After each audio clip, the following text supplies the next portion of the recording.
Yes, we have a brand new Home Alone movie.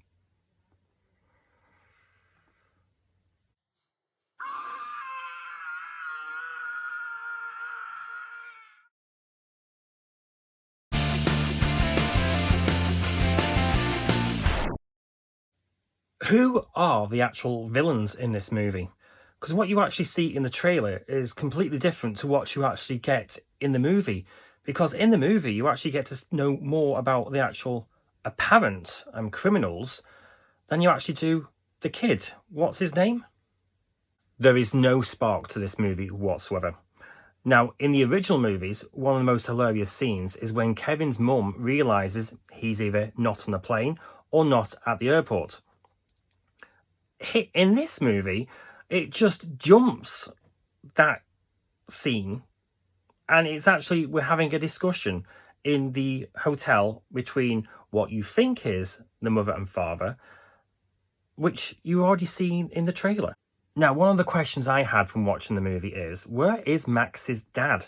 Yes, Max is the name of the kid, because all the way through the movie, you just see his mum and this guy you think is Max's dad, but it's not. It's actually a uncle. And you don't actually see Max's dad until the very end scene, which I think is just bizarre.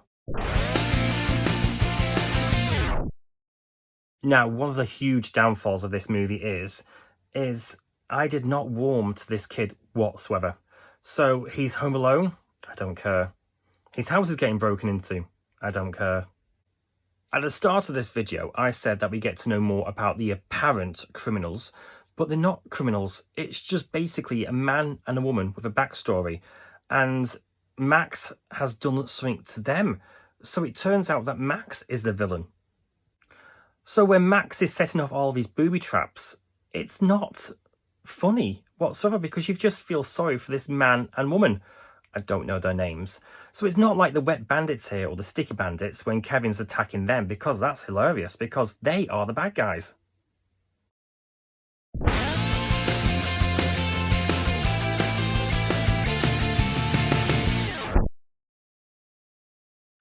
So Max has stolen a doll from the guy's place, and the guy wants it back. So why didn't the guy just ring up the police?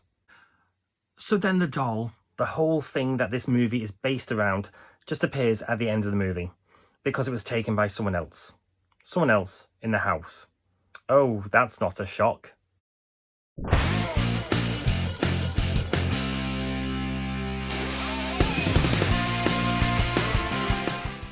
And don't get me started on the auntie and uncle that's staying with the apparent criminals, because they're the most annoying couple ever. Now, if Max was setting off the booby traps to those two, it would have been a lot funnier. So one of the things that doesn't make sense is one of Max's booby traps, because he sprays water all over the path, all over the driveway. So when the apparent criminals are actually walking up, they're slipping and sliding everywhere. But then the next day, when Max and his mum are walking up the same path, there is nothing. So apparently, wherever they live in, it gets warmer during the night.